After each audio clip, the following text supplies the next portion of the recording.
se retrouve aujourd'hui pour lancer les souverains. Pourquoi on lance les souverains? Parce que il y a un momentum très précis pour l'Open Internet Project. L'OIP se voit depuis 15 ans pour faire reculer les abus de position dominante des GAFAM, principalement. Et nous sommes battus sur tous les fronts, les autorités de la concurrence, les lois, plein de propositions. Et on voit bien qu'aujourd'hui, la bataille, elle peut pas simplement être du David contre Goliath en laissant le Goliath grossir en permanence et nous contenter de rester petits en imaginant que les armes anticoncurrentielles, le législateur, les politiques arriveront à nous défendre. Il faut muscler ce que nous sommes et c'est la raison pour laquelle, aux côtés d'Origine France Garantie, nous avons lancé cette certification numérique France Garantie qui va permettre de muscler toutes les solutions qui sont des solutions souveraines et inverser le rapport de force. C'est un combat, c'est un long combat et nous inaugurons aujourd'hui la présentation de cette nouvelle architecture avec un nouvel adhérent. Je trouve ça très important de lui donner la parole parce que c'est bien sur cette musculation autour de Numérique France Garantie et l'alliance OIP-NFP que Jean-David Bénichou nous rejoint aujourd'hui. Merci Jean-David. Merci pour Très l'invitation. très très heureux de t'accueillir parce que ce que nous avons décidé de faire, ça t'a parlé, tu connais bien l'OIP depuis longtemps. Et tu t'es dit, ben, finalement, ça c'est un chemin. Et je pense que c'est important de décrire en quoi ce chemin répond à des attentes de vie et dialogue que tu vas nous présenter. Bon, merci de ton invitation. Très heureux d'inaugurer la série des souverains. Je trouve le titre assez génial d'ailleurs. Je connais l'OIP, je connais ton travail de longue date. J'ai été très intéressé pour rejoindre l'organisation avec le label Numérique France Garantie, parce que c'est ce qu'on cherche. On cherche un label extérieur pour venir certifier du fait qu'effectivement, on est une solution souveraine. Et c'est un enjeu qui est un peu au cœur de toute ma stratégie industrielle depuis longtemps. Alors ça ne s'appelait pas la souveraineté, ça s'appelait l'indépendance, ça s'appelait la résilience, ça s'appelait l'autonomie. Maintenant, c'est devenu un sujet de société majeur, et pas que pour les entreprises, hein, mais pour les peuples. Et donc vraiment, ravi d'inaugurer cette série avec toi. Écoute, c'est d'autant plus important pour nous de comprendre en quoi cette stratégie et cette certification a un sens, que ce que tu développes, que tu vas nous présenter, est au cœur de la vie quotidienne de la relation entre des clients et des entreprises. Tu es tellement à l'épicentre que si un œil extérieur vient voir ce qui s'y passe, finalement, c'est tout de l'entreprise. Absolument. Donc Via Dialogue, ça fait des plateformes pour gérer les interactions, les dialogues clients. Et donc, c'est les logiciels qui sont entre les téléconseillers et les consommateurs, ou les utilisateurs, ou les usagers, hein, puisque l'administration publique utilise énormément ces technologies. Modestement, ça fait 35 ans que je suis dans l'industrie des communications électroniques. J'ai passé une première partie de ma vie entrepreneuriale à créer une entreprise qui est devenue leader en Europe. Et donc, on faisait du multicanal sortant. On envoyait des fax, des emails, des messages vocaux, des SMS. Et lorsque j'ai cédé cette entreprise en 2004, j'ai créé VIA, qui est la holding. Et donc, VIA Dialogue est une filiale. Et on a fait l'inverse. Au lieu de gérer le sortant, on a géré l'entrant. Et donc, on est sur le métier de ce qui s'appelle le CCaaS, Contact Center as a Service. D'accord. La France a une tradition dans ce domaine-là. On a été des pionniers, ne serait-ce que parce qu'on a eu le Minitel, hein, que le Minitel a permis de faire des choses en matière de relations clients que les autres ne faisaient pas, mais surtout parce qu'il y a une tradition d'entreprises qui ont innové dans ce métier. On est dans une situation un petit peu particulière parce que notre principal concurrent est une société américaine qui s'appelle Genesis, qui détient 90% de parts de marché. Donc on est face à un monopole détenu par une entreprise américaine très compétente, mais qui évidemment est en situation de monopole avec tous les effets de bord que ça peut connaître depuis plus de 40 ans. Et donc, vis-à-vis de notre clientèle, on a essentiellement une clientèle de comptes intermédiaires, ce qu'on appelle du SMI et de grands comptes. Eh bien, on essaye de lutter pour leur expliquer que le monde a changé, surtout avec les IA, on va en parler, et qu'il y a des solutions souveraines, pas que françaises, européennes et françaises. Et donc, on n'a pas besoin de se laisser comme ça. Oui, dominer et dominer à 90%. Juste, Je t'en je fais prie. cette petite incise parce qu'on est au cœur du sujet qui nous a inspiré. traditionnellement, une structure, une association comme l'Open Internet Project aurait dit, ils ont 90%, on a 10%, ils sont en position dominante, c'est pas un crime, mais probablement il y a des abus. Et donc, face aux abus de position dominante, on va trouver des armes, la commission, l'autorité de la concurrence. Mais là, on a finalement une réflexion qui nous réunit, l'idée de faire du sovereignty as a service, de dire on va être capable d'offrir un service qui intègre dans son architecture des garanties de souveraineté. Et ça, c'est un élément essentiel pour le client, parce qu'il se dit mes données, sinon elles peuvent aller n'importe où, pour l'entreprise. Et ça, comment on fait, Jean-David, pour garantir que ça n'est pas perméable à des fuites extérieures? Alors d'abord, j'aime bien, ton néologisme sur l'acronyme de l'industrie, puisque l'acronyme de l'industrie, c'est SaaS, Software as a Service. Donc, de Software à Sovereignty, je trouve que c'est assez intéressant comme, saut, sémantique. Hem, En fait, si tu veux, pour répondre à ta question, je pense qu'il y a un contexte qui a radicalement changé, qui est le contexte de la géopolitique, qui est le contexte du changement de rapport de force entre les États-Unis d'Amérique et l'Europe, qui est le contexte de la guerre tarifaire, de la guerre des droits de douane, et plus généralement de l'indépendance technologique. Surtout à un moment où, depuis la percée des IA génératives, on est capable d'extraire des données en masse. Et dans notre industrie, les interactions clients, c'est le cœur des fonds de commerce, hein, c'est le cœur du goodwill. L'entreprise qui a accès à ce que les clients et les fournisseurs se disent comprend tout du commerce et donc comprend tout de la formation de la valeur. Et donc à ce moment, qui est vraiment, euh, euh, comment dire, une charnière, hein, qui est un moment de pivot, euh, l'État, sur ses fonctions régaliennes, sur sa dissuasion, sur la défense, sur son indépendance, a déjà entrepris beaucoup. Par exemple, la France a une souveraineté énergétique que le monde entier nous envie. Et les entreprises, les grands comptes, l'administration sont de plus en plus confrontés à ces critères de choix en disant, OK, mais qu'est-ce qui se passe? Parce que la souveraineté, ce n'est pas juste le fait de payer des licences à une boîte européenne, c'est le fait d'avoir ces données hébergées sur des clouds non européens. C'est le fait d'avoir des adhérences à des technologies qui sont intégrées de plus en plus dans le cœur des métiers applicatifs, qui font que c'est très difficile de migrer, ce qu'on appelle le vendor locking. D'accord? C'est la confidentialité des données que l'on traite, que par exemple, en particulier sur les données de santé. On vient de voir hier une annonce comme quoi l'État finalement renonçait à confier à Microsoft les données de santé des Français. Après des années d'anomalies. Voilà. Après des années Okay. Et d'anomalies. ça ne veut pas dire que Microsoft est un acteur de mauvaise foi. Ça veut simplement dire que sur les données de santé, il faudrait des acteurs français ou européens. Donc on est dans cette situation-là dans notre industrie, raison pour laquelle j'ai souhaité rejoindre l'organisation, raison pour laquelle on regarde de très près l'obtention de ce label. Nous sommes. C'est une certification, effectivement. C'est une certification. Nous sommes certifiés par l'AFNOR sur une norme ISO qui est la norme 22301. On vient de démarrer un processus de certification sur une norme américaine qui est le SOC 2. Pourquoi américaine? Parce qu'il se trouve qu'en matière de méthodologie, SOC 2, ça correspond très bien aux attentes des clients utilisateurs de SaaS, hein, de solutions hébergées. On veut pouvoir expliquer à nos clients que, en tout cas, sur la revendication qui est la nôtre, de dire oui, nous sommes souverains, ce n'est pas simplement notre déclaration. Donc, Oui. je crois que c'est Bureau Veritas qui. Absolument, c'est Bureau Veritas qui suit le processus de certification et délivre la certification, effectivement.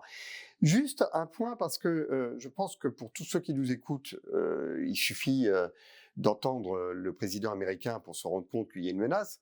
Mais cette menace, dans le numérique, elle a une matérialisation très précise avec des lois américaines qui ont cette capacité unique d'avoir un pouvoir d'extraterritorialité. On voit bien que même avec les frontières physiques, c'est le cas avec le Groenland, le président américain sent que c'est pas une limite très très résistante, elle pourrait être poreuse. Et donc sur la frontière numérique encore plus, quels sont concrètement ces points de porosité qui donne à l'État américain la capacité d'aller chercher éventuellement tout ce qu'il veut à travers ses réseaux. Bon, tu es beaucoup plus expert que moi sur le sujet, mais tu sais qu'il y en a deux principaux qui sont le Cloud Act et FISA, qui permettent l'extraterritorialité, c'est-à-dire qui donnent au gouvernement américain le pouvoir sur toute entreprise enregistrée aux États-Unis d'obtenir l'accès à des données, même si elles sont sous des juridictions hors des États-Unis. D'accord? Finalement, c'est l'extension de ce qui s'est passé avec le dollar, hein, puisque le dollar est la monnaie du commerce international. Et nous avons des banques françaises, BNP Paribas, qui ont été sanctionnées avec des sanctions en milliards de dollars pour avoir fait des opérations de compensation en dollars, en particulier sur du trade de pétrole avec l'Iran, parce que c'était éliminé en dollars et donc le settlement se faisait aux États-Unis. On est exactement dans la même situation, mais si je peux me permettre d'ouvrir la focale, il n'y a pas que les États-Unis d'Amérique, il y a la Chine. La Chine est un énorme producteur d'infrastructures, un énorme producteur de modèles. C'est un pays qui innove à une vitesse considérable, avec une R&D qui dépasse de loin celle des États-Unis. Et si on veut mesurer à quel point la menace de la Chine sur la technologie est forte, il faut se rappeler qu'il y a un embargo, c'est-à-dire que les États-Unis ont demandé euh, que des technologies sensibles ne soient pas livrées à la Chine de manière à ce qu'on garde un avantage concurrentiel sur les dernières générations de chipsets, ceux qui sont gravés sur les plus petites valeurs. D'accord? En Chine, il n'y a pas cette transparence et il y a une loi sur la protection du pays qui donne un pouvoir exorbitant au gouvernement, à l'administration chinoise pour aller non seulement capter des données, mais faire des traitements et s'accaparer des connaissances. On sait bien que la Chine procède à un espionnage industriel d'une taille jamais vue. Et donc, lorsqu'on utilise des infrastructures chez Alibaba ou chez Tencent ou chez WeChat, qui produisent par ailleurs des modèles extrêmement performants, nous on en utilise certains, hein, de type Qwen. Alors, tout ce qui est en open source et qu'on peut faire tourner sur nos puces, on n'a pas de difficulté, mais tout ce qui est sur leurs infras, on exfiltre de la donnée. Donc, que ce soit la Chine ou les États-Unis, les enjeux sont majeurs. Ce sont des enjeux dans lesquels il faut considérer qu'on est écouté. Donc, le principe de base, c'est qu'il n'y a pas de confidentialité, nous sommes écoutés et on a la possibilité que la totalité de nos données, sur simple requête judiciaire, soit exfiltrée pour être transmise aux services de renseignement de ces pays. Et donc, on est d'accord sur le fait que potentiellement, et on l'a vu par exemple avec Alstom, que au-delà des pouvoirs de juridiction, il y a aussi des stratégies commerciales. On a bien vu combien des entreprises qui sont dans une compétition et en concurrence entre les États-Unis et l'Europe, ou les États-Unis et la France, peuvent utiliser ces éléments-là pour faire pression sur des stratégies, acquérir des concurrents, potentiellement leur faire des croche-pattes concurrentielles. Est-ce que l'on est d'accord pour se dire qu'il n'y aura pas de souveraineté industrielle s'il n'y a pas de souveraineté numérique? Parce que je ne vois pas comment on peut mener des stratégies, développer des innovations et véritablement vouloir se développer dans un environnement concurrentiel si on n'est pas capable de garder la confidentialité de ces données. Est-ce que c'est pas un élément qui est complémentaire de toute la stratégie de souveraineté industrielle, de souveraineté militaire? Est-ce que c'est pas la condition sine qua non à cette volonté que nous avons? Bah, c'est consubstantiel. Et puis, je ne vois pas trop la frontière entre l'industrie et le numérique. En fait, l'industrie du numérique aujourd'hui est un Oui, segment imbriqué. colossal de nos PIB. En 2016, Marc Andreessen disait que software is eating the world. Je crois qu'aux États-Unis, c'est plus 30% du PIB qui est directement dépendant des technologies de l'information. Et on ne doit pas être très loin en Europe. Absolument. Ce sujet que l'on appelle aujourd'hui la souveraineté, on peut l'aborder de plusieurs aspects. Je peux te raconter historiquement ce que c'était chez nous avant que ça devienne un sujet avec des enjeux politiques. Mais les États n'ont pas d'amis, les États n'ont que des intérêts. Et on voit bien que la morale qui est associée, la morale et l'éthique qui est associée à la défense des intérêts, on est rentré dans une époque où cette morale est à géométrie variable. Et donc, il ne faut pas être naïf, il faut avoir les yeux bien ouverts, l'œil bien sec, et comprendre que ça n'est pas parce qu'on est gentil et compliant que notre fournisseur va se montrer bienveillant. Ça n'est pas le cas. On a été naïf, hein? On a été angélique, c'est peut-être un travers de notre culture. Bon, et acceptons l'augure que c'était peut-être plein de bonnes intentions, que désormais on se muscle. Et donc maintenant, ce que je voudrais peut-être que nous abordions ensemble, c'est de voir comment cette prise de conscience collective peut conduire des acteurs qui, jusqu'à présent, à 90%, confiaient donc cet outil essentiel de la communication entre les clients et leurs services, comment ils peuvent petit à petit se dire, on va faire attention. On fait attention à quoi? On bascule tout, on série les données, on fait du combiné. Comment ça se passe pour petit à petit prendre le chemin de la souveraineté des outils? Bah, je pense qu'il y a 3 triggers. D'abord, il y a le trigger de la dette technique. Pourquoi? Parce que le métier évolue. La relation client n'est plus aujourd'hui ce qu'elle était, il y a 10 ans, il y a 15 ans, il y a 20 ans, il y a 5 ans. On assiste à une hybridation massive. Les IA sont en train de traiter, un nombre d'interactions qui est sans cesse croissant. Avant, c'était des chatbots. Aujourd'hui, on a des voicebots, des callbots. C'est un domaine d'activité dans lequel, Via Dialogue a un savoir-faire reconnu. Donc déjà, il y a, ben, j'ai de la dette technique, je la remplace. Et donc finalement, qu'est-ce qu'on me propose, hein? Deuxième des choses, c'est qu'il y a des changements de politique de la part des fournisseurs. Typiquement, Genesis a déclaré qu'elle cesserait de vendre des licences perpétuelles pour des logiciels installés chez nos clients.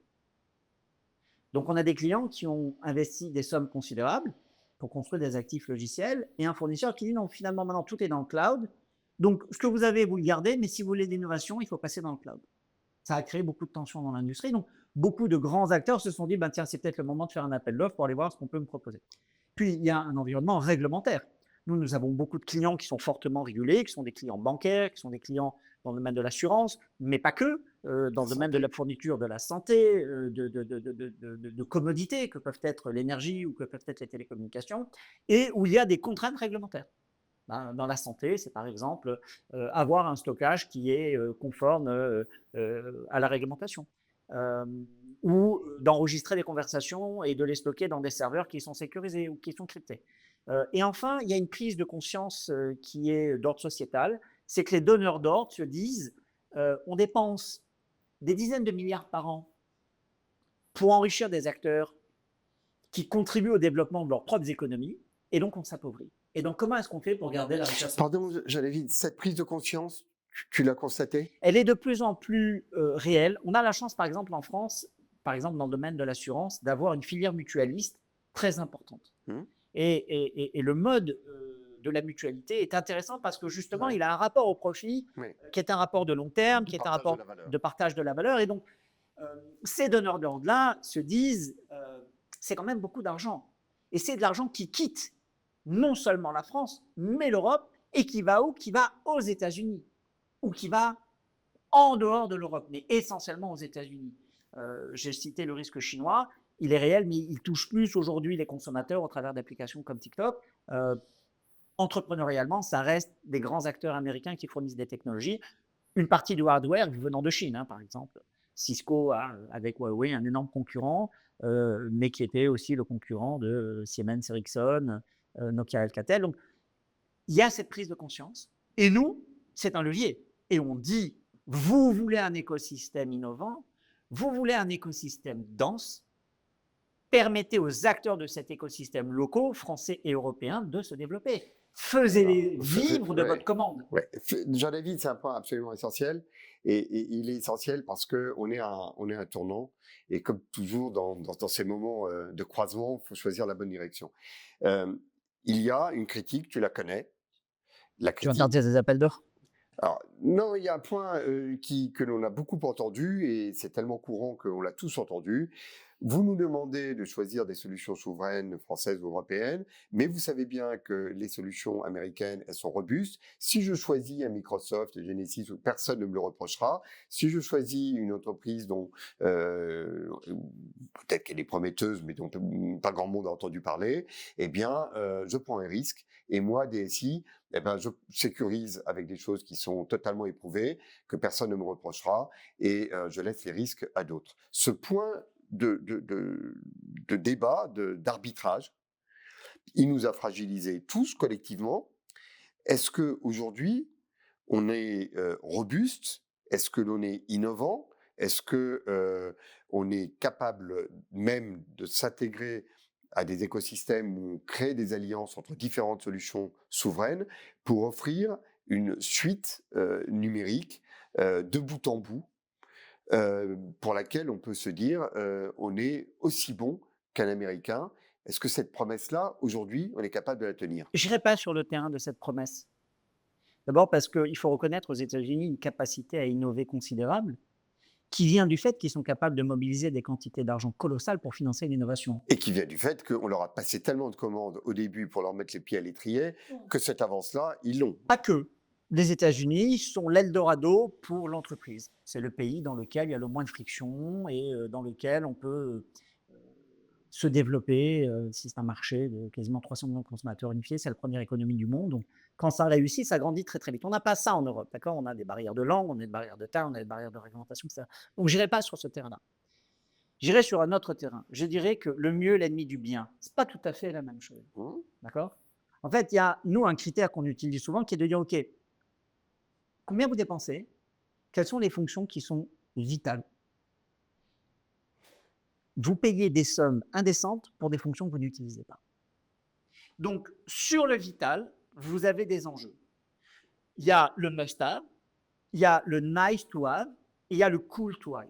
Si on est capable de couvrir, c'est indispensable et c'est bien de l'avoir, c'est déjà super. D'accord? Et il y a d'autres enjeux. Au-delà du fonctionnel et du métier, il y a des enjeux dans nos métiers. Je parle là, je vais Oui, bien sûr. prendre du vocabulaire qui est issu de mon métier, de scalabilité, c'est-à-dire de capacité à faire croître la capacité des plateformes à traiter des flux, de latence, c'est-à-dire que plus on traite des flux, il ne faut pas non plus qu'il y ait trop de latence, et de très haute disponibilité. C'est des systèmes critiques. Quand on traite la relation client, si le système tombe, il n'y a plus d'appels téléphoniques, il n'y a plus d'emails, il n'y a On pas est de d'accord, SMS. mais on a vu que des géants de la tech américaine pouvaient tomber aussi, hein. Oui, mais comme ils ont investi considérablement, quand ils tombent, alors généralement quand ils tombent, c'est longtemps, d'accord. Ils ont plein de sites, donc ils arrivent à repartir. Ils ont plein d'ingés, ils ont plein de personnes en DevOps. Nous aussi, on a fait ça, donc je pourrais t'en parler parce que c'est ce qui existait avant le sujet de souveraineté. Qu'est-ce que c'était que chez nous la résilience? Pourquoi est-ce qu'on a toujours fait de l'open source? Pourquoi est-ce qu'on a toujours fait en sorte de ne pas avoir d'adhésion ou de dépendance à des trucs qu'on ne maîtrisait pas? Euh, donc, c'est vrai que ça plante chez AWS, pour le citer, ça a planté chez nous, ça a planté chez nos concurrents, ça a planté chez tout le monde. Partie de la vie, hein. C'est par construction, ça ne peut pas être 100% de disponibilité. Mais c'est là où on est capable de faire la différence. Capable de faire la différence en disant, attention, faites bien, tirez bien le trait entre ce qui est le superflu, qui fait l'effet waouh en démo, où tout le monde se dit c'est génial et dans les faits, personne ne l'utilise. Ce qui est absolument indispensable et sur lequel vous voulez des solutions qui sont bulletproof et vous savez que vous ne perdez pas parce que vous êtes ISO. L'innovation qui est faite en France parce que finalement, on a des tropismes culturels qui font qu'on est plus proche du comportement des consommateurs ou en Europe, quand je dis la France, Oui, par oui. extension, c'est l'Europe. Et surtout, la capacité qu'une PME française a de s'adapter à des demandes et à faire du semi-custom parce que c'est là aussi où la différence se fait. Ça, c'est ce qui se passe aujourd'hui. Il y a les appels d'offres. Dans les appels d'offres, il y a les contraintes réglementaires qui sont l'Europe, qui sont l'ouverture à la concurrence, mais pas que. Ces acteurs américains ont un pouvoir de négociation colossal et donc sont capables, pas de forcer, mais disons de rendre le choix alternatif bien plus périlleux. Donc c'est là aussi où il faut se concentrer. Nous, qui sommes une PME, 70 collaborateurs, en face de nous, on a un acteur où il y a plusieurs milliers de collaborateurs.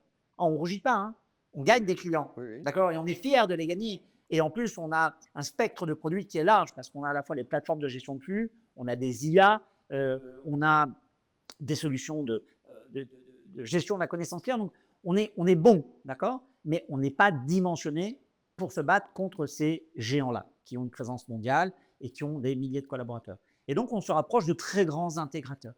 Et aujourd'hui, pour répondre à la question que tu soulevais de dire oui, mais si je choisis Genesis ou Salesforce, et à l'époque, c'est en prenant IBM, je n'ai pas de risque, d'accord, et donc, on ne pourra pas me le reprocher. Et donc, face à cette critique-là, on a des très grands intégrateurs qui nous accompagnent, dont un des plus grands, le plus grand en France, qui dit attention, moi, j'ai déployé la technologie de Via Dialogue dans mes infras, et je sais certifier que Via Dialogue tient sa promesse.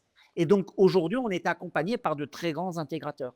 Et donc cette réticence, cette résistance, est en train de céder. Oui, mais c'est un point très important. Je vais te demander de le développer, ce point, juste un instant, si tu veux bien, Jean-Lévy, parce que c'est essentiel pour la totalité de la chaîne numérique. On a les GAFAM, il y a 5 grands acteurs, ils sont verticalisés, il y a tout dedans. Nous, derrière chaque fonctionnalité, il y a 50 entreprises, 50 entrepreneurs, 50 égos, et chacun qui a son bébé. Et donc, on part dispersé devant des mastodontes.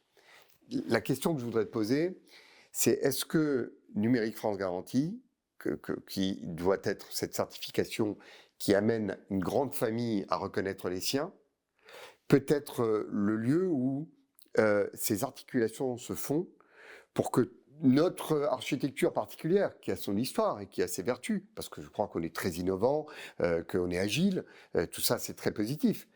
Est-ce que l'on est capable de faire ces alliances? Et quand tu parles de grands intégrateurs qui ont mis la solution de Via Dialogue en son sein, est-ce que ça, c'est pas notre modèle pour aller contrer véritablement et pour prendre la taille européenne? Je ne sais pas te répondre à cette question, mais voilà ce C'est que... un beau chemin. Oui, oui, j'entends, mais voilà les éléments de réponse que j'ai. Avec l'Open Internet Project, ça fait déjà plus de 15 ans que tu dis attention, il y a des alternatives aux licences commerciales privées. D'accord? Tu as cette habitude-là. La raison pour laquelle Via Dialogue rejoint Numérique France Garantie, elle est triple. Un, que ce soit une organisation externe, réputée, fiable, qui dise on a un processus de labellisation, de certification, et la société Via Dialogue y répond. Et donc, c'est nous qui vous disons que leur revendication d'être une solution souveraine est légitime. D'accord? C'est ce qu'on cherche. La deuxième des choses, c'est un écosystème. C'est être capable d'être dans un réseau où il y a d'autres acteurs qui portent la même proposition à la fois d'excellence technologie, d'innovation et de souveraineté.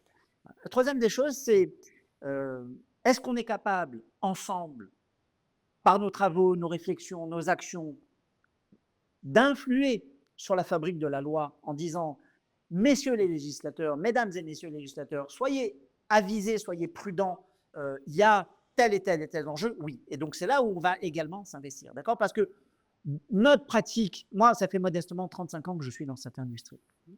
Ça fait 35 ans que j'ai créé une quinzaine d'entreprises, je suis business angel, j'ai investi dans 120 sociétés, vraiment j'ai l'entrepreneuriat au cœur, j'ai l'innovation au cœur, et je suis resté en France, j'aurais pu m'expatrier dans de nombreux pays, y compris aux États-Unis. Je trouve que la France est une terre d'aventure pour ça, et c'est une terre fertile. Donc, et puis entrepreneur, quelque part, c'est quand même le mot français que le monde entier nous envie. Donc, Que le monde entier pratique. voilà, et que le monde entier pratique. Donc, je suis content d'avoir la cocarde. Et on en est content ensemble. Voilà, et je suis content d'avoir la cocarde sur ce sujet. Et j'aime mon pays. Pourtant, je dis à nos grands clients, attention, parce que chaque centime d'euro que vous dépensez, qui vous donne ce confort, qui protège le DSI en disant mais attends, j'ai fait le choix qui est le state of the art, ça appauvrit le pays, ça empêche l'écosystème de se développer, et ça empêche finalement la venue d'un moment où on sera vraiment très résilient. Parce que derrière la souveraineté, le véritable enjeu, c'est la résilience, c'est l'indépendance. Qui dit souverain dit indépendant. Demain, il y a une tension géopolitique majeure pour une raison ou une autre. Très important. D'accord? Imaginons que l'Élysée décide que finalement l'Iran est un partenaire fondamental alors que les États-Unis ont décidé de lancer une guerre et qu'il y a des mesures de rétorsion pour punir Astérisque dans son irréductible village gaulois. Mais ça peut prendre des proportions importantes. On voit qu'il y a des mesures de rétorsion sur la filière du vin, on voit qu'il y a un diktat sur le prix des médicaments, et on n'a pas beaucoup de moyens. Le président Macron disait ce matin que l'Europe est le plus grand marché du monde et le marché le plus ouvert. Quand je parlais d'angélisme, c'est qu'on ne s'est pas rendu compte que le monde était redevenu féroce. Le monde est redevenu féroce. Donc, nous avons des entreprises qui se développent, nous avons des entreprises en croissance, nous avons des entreprises profitables qui dépensent des dizaines de milliards chaque année, qu'elles prélèvent 10% de ces sommes, 5%, 15% de ces sommes. Oui, ça fera. C'est suffisant. Il n'y a pas besoin de plus d'engrais que ça. Oui, pour fertiliser notre. Il n'y a pas besoin de plus d'engrais que ça. On n'est pas là à dire arrêtez tout. Il y a des choses que les Américains font très bien, qu'on n'arrivera pas à faire. Les foundation models que OpenAI a fait, que Anthropic a fait, que perplexité. C'est très bien, on voit aujourd'hui en France avec quelle comment dire, un peu très pugnacité se bat Mistral, mais on n'est pas encore heureux de voir Yann Lequin lancer Bien sa sûr. prochaine boîte ici. Mais on aura besoin des Américains encore très très longtemps. Et les Américains sont nos alliés. Il ne s'agit pas de dire que haro sur les GAFAM, pas du tout. Il s'agit de dire c'est super les GAFAM, mais il n'y a pas que ça. On a un plan B. Alors, sur le plan B, juste essayer de le circonscrire un peu. Une entreprise prend conscience de l'enjeu. Elle se dit, effectivement, quelles que soient les tensions de demain, je veux être certain que sur ce qui est vital pour moi, je ne suis pas menacé. Il y a moyen de faire des bascules parce qu'il y a un point qui m'a préoccupé, c'est que j'ai quand même compris que si on veut basculer, c'est pas un choix comme on change un téléphone, c'est long, c'est fastidieux, c'est un gros chantier, ou est-ce que il y a des process qui permettent de basculer finalement avec une certaine harmonie? Comment ça se passe? C'est exactement tout ce que tu as dit. C'est compliqué. Et puis en plus, il y a un proverbe dans l'industrie qui dit If it works, don't fix it. Donc ça marche, ne le change pas. Mais à l'issue de ce travail, qu'est-ce qu'il y a? Il y a de la résilience, il y a de la souveraineté, il y a de l'indépendance. Et il y a des collaborations avec des PME, PMI, animées par des entrepreneurs, agiles, déterminés, astucieux, qui sont capables de faire de l'innovation sur mesure. Et ça change tout. Donc, effectivement, il y a du confort à travailler avec ces grands fournisseurs mondiaux. Il y a de l'inconfort à changer cette solution, mais il y a un bénéfice à le faire. Et ce bénéfice, c'est un bénéfice sur le long terme et sur le très long terme. Donc, les grands donneurs d'ordre, on en conscience. On les voit, on les rencontre et on les sert. Beaucoup sont nos clients. Et vous accompagnez des mutations comme celle-là?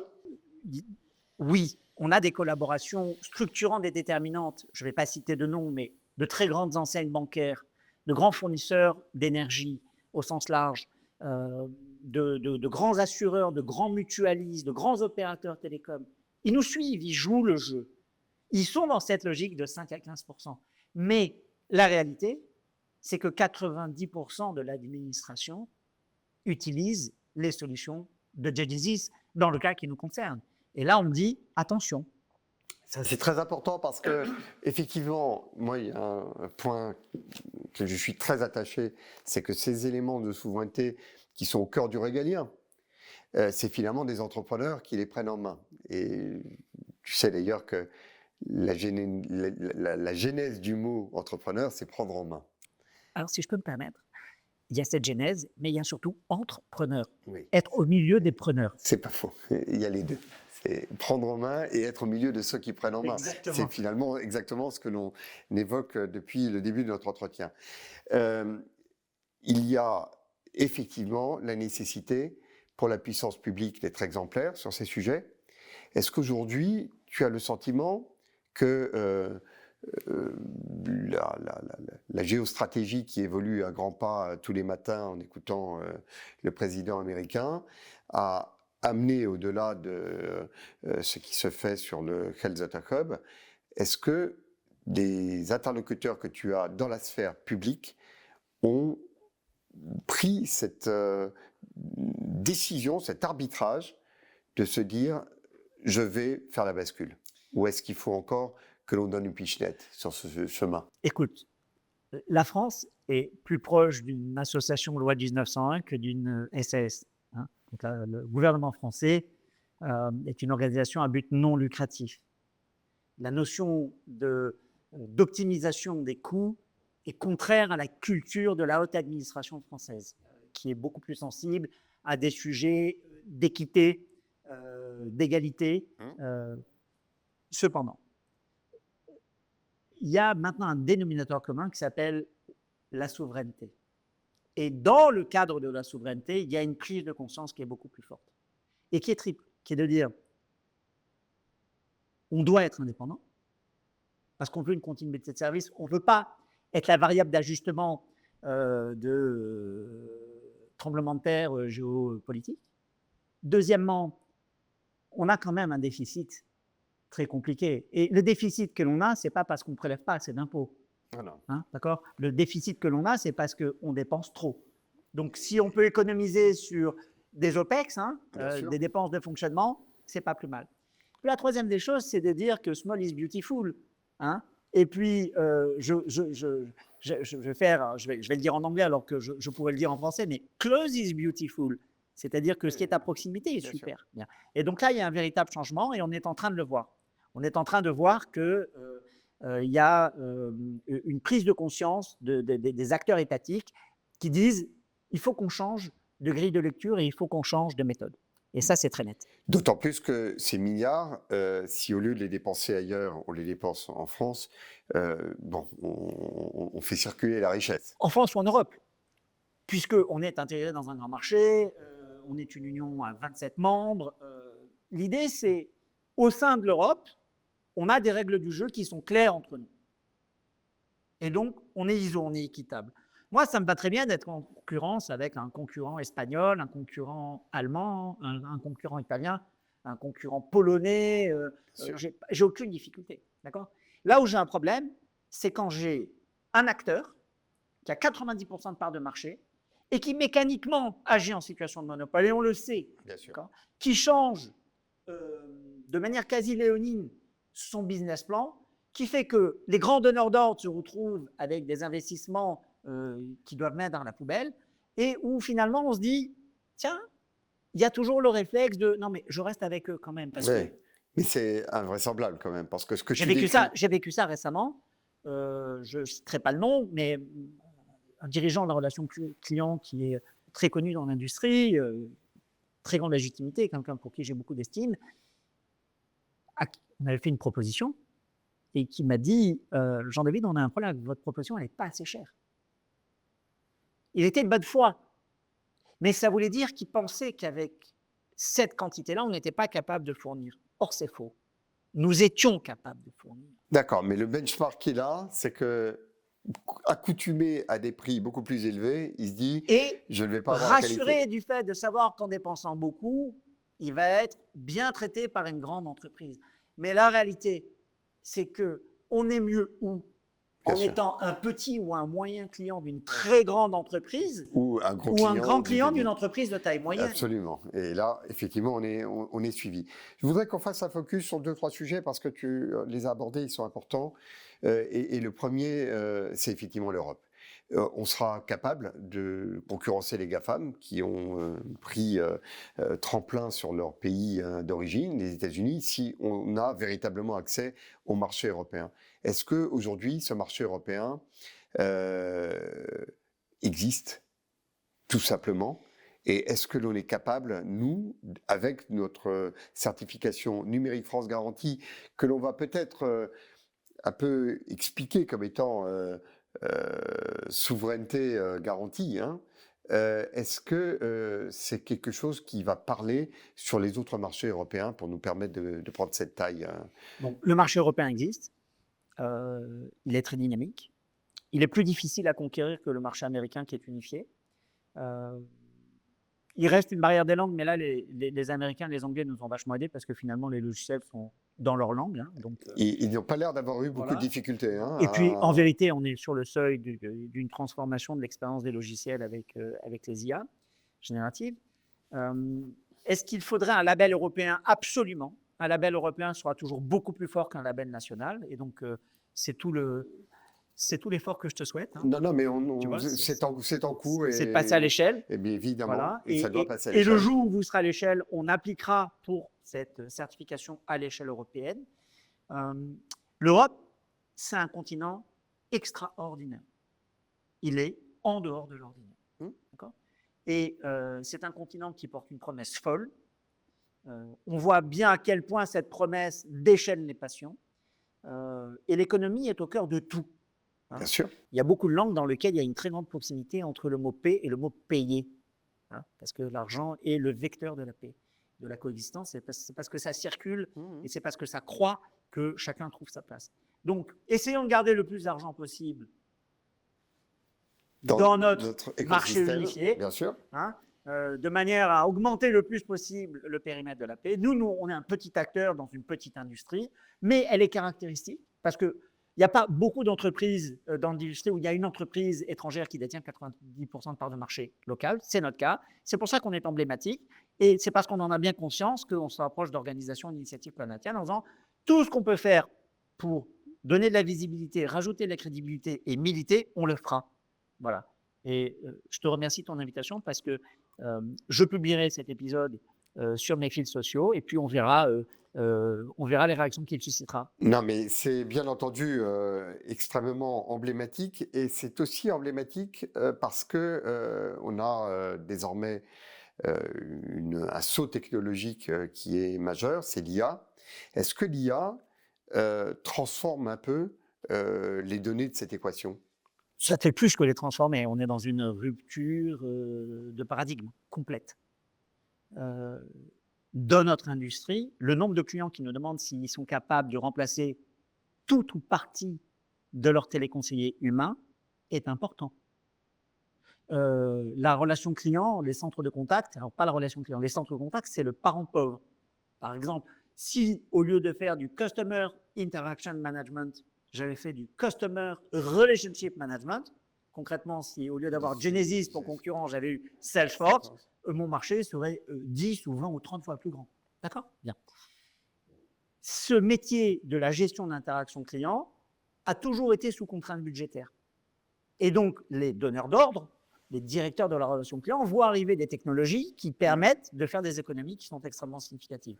Et nous sommes fournisseurs de cette suite de technologies. Les dernières évolutions de notre plateforme Diaflow, c'est l'hybridation. Comment est-ce qu'on est capable de déployer des agents de l'agentique qui collaborent, alors pas qu'avec le client, mais également avec l'agent. Comment est-ce qu'on peut aussi faciliter le travail de l'agent. Donc, c'est une rupture de paradigme considérable qui va toucher énormément de secteurs de l'économie. Cette redistribution des cartes et de la richesse, c'est le moment de faire des choix Déterminant. pérennes. Et donc, on est à cet instant-là. Et l'avantage, c'est que les donneurs d'ordre sont perplexes, sont dans l'incertitude. La vague est très importante, c'est un tsunami. Elle se déplace extrêmement vite et ils ont besoin d'éclairage, ils ont besoin de proximité. Donc, temporellement, c'est le bon moment pour nous. On a le bon momentum.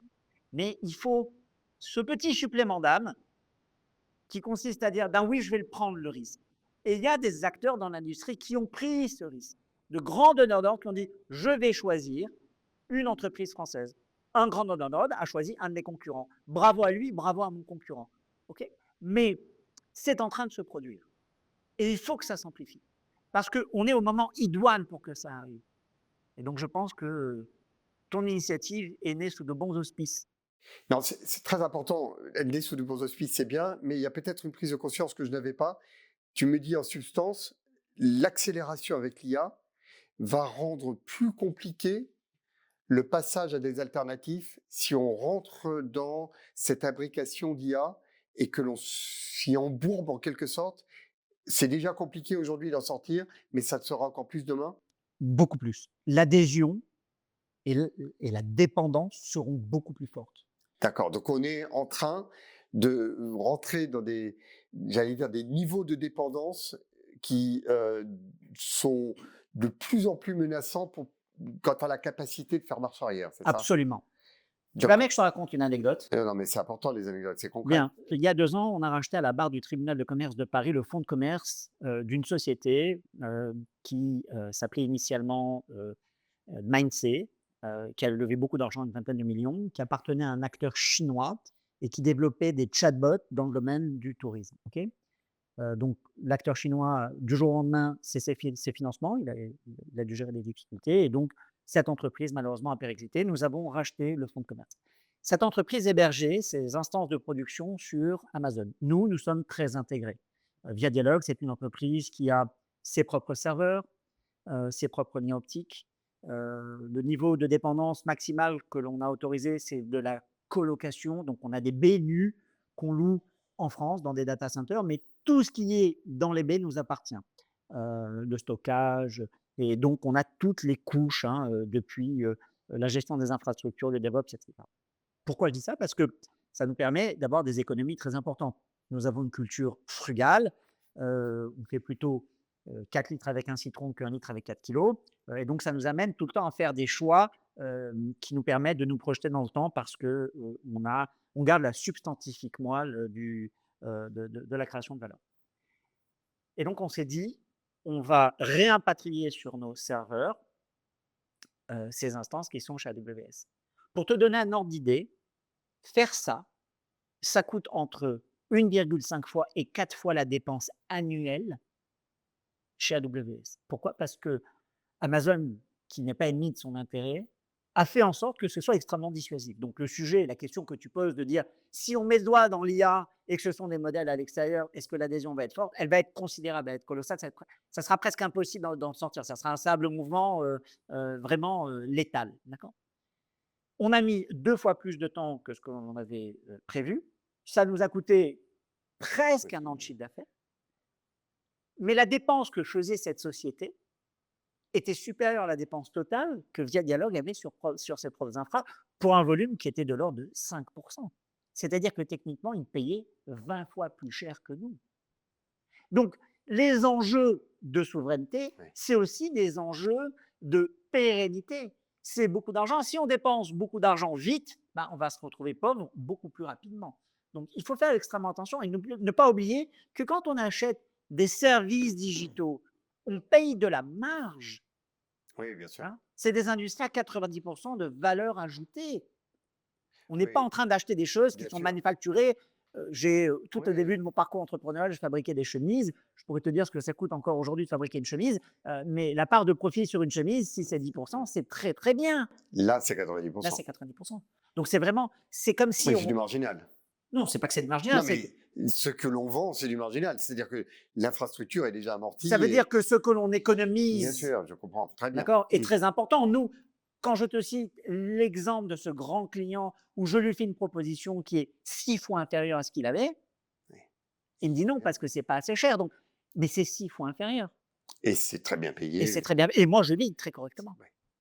Non, c'est très important parce que effectivement, je vois bien que l'on est à un moment où on peut convaincre l'ensemble des acteurs qu'il faut prendre les bonnes décisions. Ce que j'entends, c'est que potentiellement, on peut aussi faire des économies, on peut payer. Je sais pas aussi, potentiellement. c'est à l'évidence aussi avoir les vrais prix.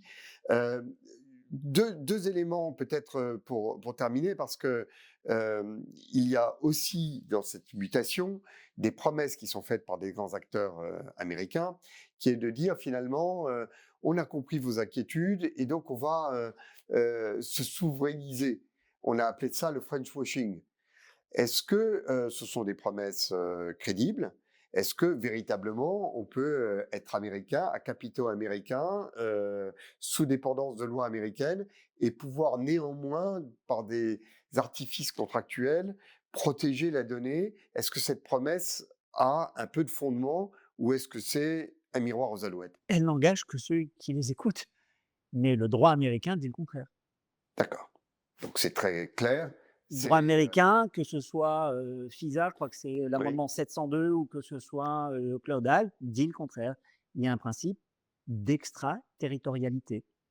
Si le fournisseur est une entreprise enregistrée aux États-Unis, dont le siège est américain, elle est contrainte, la loi la contraint à répondre aux demandes de son administration, qui ignore toutes ces conditions qui relèvent du droit privé, puisque finalement, c'est des conditions générales de vente. Absolument. Mais dans la hiérarchie des lois, ça ne tient pas longtemps. Donc on est d'accord, ça tient tant que tout va bien. Ça tient tant que chacun y trouve son compte. Voilà. Il suffit d'un petit grain de sable pour que les intérêts soient plus alignés. Ou d'un enjeu. On en a eu un, ça a été le Covid. Il ne faut pas oublier ce qui s'est passé du temps du Covid. Il y a eu une concurrence acharnée. Qui aurait les vaccins les plus tôt? Qui aurait les procédures d'homologation les plus rapides? Qui aurait les masques? Donc, est-ce que le monde peut se dérégler? Oui. Est-ce qu'on vit à une époque où la probabilité qu'il se dérègle est plus élevée? Absolument. Et si ça se produit, est-ce que ça va arriver vite sans crier gare? Absolument. Donc, il vaut mieux prévenir que guérir. Souvent, on me demande comment je me définis. Je dis que j'appartiens à la catégorie des paranoïaques optimistes.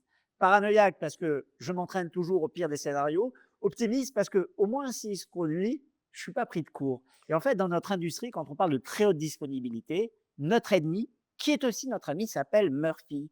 Parce qu'il y a la loi de Murphy qui est la loi de l'emmerdement maximal. Il se trouve que Murphy, et je termine par là, était un monsieur qui travaillait dans l'aviation militaire aux États-Unis et son rôle, c'était de tester les sièges éjectables dans les jets de combat. Donc lui, il devait vraiment se poser la question de qu'est-ce qui se passe quand ça tourne mal. Alors, je voudrais conclure avec le paranoïaque optimiste. Si le paranoïaque optimiste devient législateur, Ouais. il fait quoi? Donc, je suis élu en tant que député à l'Assemblée nationale. Très bien. Ou nommé ministre du numérique. Ministre, Et de préférais, l'industrie. ouais, je préférais être dans la chambre, Souveraineté, d'accord. qui vote la loi. Admettons, je suis rapporteur d'un projet de loi sur la souveraineté. D'accord. Euh, D'abord, j'accepterai d'être transgressif, c'est-à-dire de bousculer l'ordre établi, pour dire les choses de manière triviale, renverser la table. C'est-à-dire que j'accepterai de me mettre orthogonal sur un certain nombre de principes qui sont sacro-saints, dont beaucoup résultent quand même d'un travail de lobbying assez puissant, et en disant non, ça, je refuse. Je prendrai exemple sur M. Trump, très modestement. Hein. Euh, la deuxième des choses, c'est que je m'adresserai à des organismes, des organisations comme la tienne, et j'irai rencontrer beaucoup d'entrepreneurs en disant ben, concrètement, vous m'expliquez. Je veux voir. Montrez-moi les appels d'offres. Montrez-moi les réponses. Montrez-moi les contraintes légales. Expliquez-moi comment ça se passe avec vos assureurs sur vos RCP. Montrez-moi comment ça se passe avec vos ingénieurs. Montrez-moi où vous achetez le matériel. Montrez-moi comment ça se passe avec vos hébergeurs. Montrez-moi les contraintes. Et j'essaierai de tenir compte de contraintes réelles. Et puis, j'irai voir mes grands partenaires européens en leur disant, voilà, moi, j'ai observé ça. Qu'est-ce que vous avez observé chez vous? Et j'essaierai, sur la base de ces échanges, de bâtir un cadre, un framework. Hein. Nous, on parle de framework dans notre industrie. Très bien. J'essaierai de bâtir un framework cohérent, factuel, lucide, ok, en disant, ben, voilà ma position extrémiste, voilà ce que je veux. Et donc, mettre 20% au-delà de cette position maximale pour lâcher ben, ce que je dois lâcher, mais revenir à quelque chose de très favorable. D'accord. Et je ferai ce que fait le président Macron actuellement. Et il y a beaucoup de choses sur lesquelles on peut lui faire des reproches. Enfin, je veux dire, à quel président ne peut-on pas faire des reproches? Mais il y a des choses sur lesquelles il mérite une estime sincère et réelle. Il sait vraiment saisir des sujets de souveraineté, ce qu'il fait dans la filière énergétique et dans le nucléaire en particulier. Il dit les choses haut et clair. Il a du courage parce qu'il sait se mettre de manière orthogonale. Voilà, donc j'essaierai de faire en sorte que les dirigeants élus, à l'initiative des lois, soient courageux. Et donc, je les alimenterai en éléments de langage, je les alimenterai en projet de loi, et je les alimenterai parce que dans l'hémicycle, ben, il faut savoir s'engager. Voilà. Paranoïaque, optimiste et courageux. Je ne sais pas courageux, en tout cas persévérant. Bon, merci beaucoup Jean-David, merci infiniment de cet exposé. La totalité des enjeux de ce qui nous motive, je crois, était parfaitement alignée entre nous. Et donc, bienvenue au sein de l'OIP. Merci de m'accueillir. Merci infiniment. Merci. À bientôt. À bientôt.